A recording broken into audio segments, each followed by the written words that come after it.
Everyone, কেমন আছো তোমরা সকলে? আশা করছি খুব ভালো আছো। আমার নতুন একটি ভিডিওতে তোমাদের সকলকে জানাই অনেক অনেক স্বাগত আর অনেক অনেক ভালোবাসা। এখন বেজে গেছে প্রায় 8:30 মতো, আর আজকে হলো বুধবার। আমাদের এখানে কাপড়ের হাট। চলো আজকে ভিডিওটি এখন থেকেই শুরু করছি। তো প্লিজ তোমরা ভিডিওটি পুরো দেখতে থাকো, আশা করছি তোমাদের ভালো লাগবে। তো আমি ঘুম থেকে ওঠার পরে বাসি কাজকর্ম সারার পরে কিন্তু ফুল তুলে নিয়েছি, আর তারপরে কিন্তু ঘরটাও গুছিয়ে নিলাম। তো চলো একবার দেখিয়ে দিই। সকালবেলা যদি এই বাসি বিছানা এরকমভাবে রেখে দিই তাহলে কিন্তু খুব বাজে লাগে। তো দেখো আমি কিন্তু বিছানা তুলে নিয়েছি, আর ঘরটাও কিন্তু খুব সুন্দর করে গুছিয়ে নিয়েছি, যেমনটা প্রতিদিন করে থাকি। আর ঘরে এসে যদি বিছানা অপরিষ্কার পরিচ্ছন্ন থাকে তাহলে কিন্তু মনটাই খারাপ হয়ে যায়, ঘরের মধ্যে যেন আসতে ইচ্ছা করে না। আর বন্ধুরা, আজকের কিন্তু ভিডিওটা অনেকটাই ছোট হবে, প্রথমেই তোমাদেরকে বলে নিচ্ছি। আর আজকে যেহেতু বুধবার, আমাদের এখানে কাপড়ের হাট। আর দেখো, যে ফুচকাগুলো ভাজা হয়েছিল সেগুলো কিন্তু রোদে দেওয়া হয়েছে। আর এখানে ঘরে যে শুকনো লঙ্কাগুলো ছিল আগের দিন কিনে রাখা, সেই শুকনো লঙ্কাগুলো দেখো রোদে দেওয়া হয়েছে।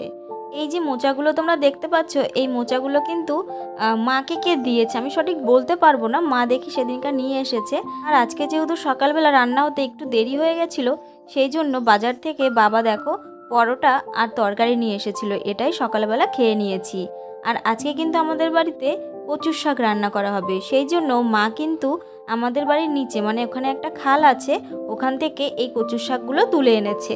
সকাল সকালে কিন্তু বাবা গেছিল মাছ আনতে, আর আজকে কিন্তু নিয়ে এসেছে ভোলা মাছ। আর এই ভোলা মাছের কিন্তু আমি আজকে ঝাল রান্না করব।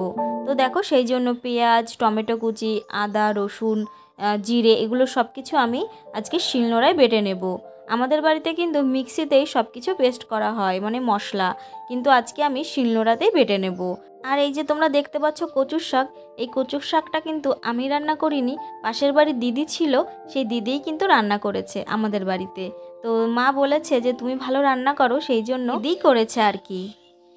তো আমি তো রান্না বান্না করে নিয়েছি, আর তারপরে কিন্তু আমি স্নান টান করে নিয়েছি। আর রান্নার পরে একটু উঠোনটাও ঝাড় দিয়ে নিই, কেননা বাইরে রান্নাও করি আবার ভেতরেও রান্নাও করি, কিন্তু বাইরে না পাতা পড়ে প্রচুর পরিমাণে, সেই জন্য আমি বাইরেও ঝাড় দিয়ে নিই। আর তারপরে কিন্তু আমি স্নান করে নিয়ে ঘরে চলে এসেছি, আর এখন কিন্তু যাব ভাত খেতে। তো চলো।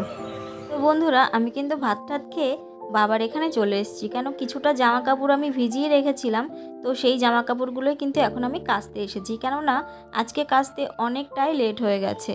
তো যাই হোক বন্ধুরা, আজকের ভিডিওটা তোমাদের কেমন লেগেছে অবশ্যই কিন্তু কমেন্টে জানিও।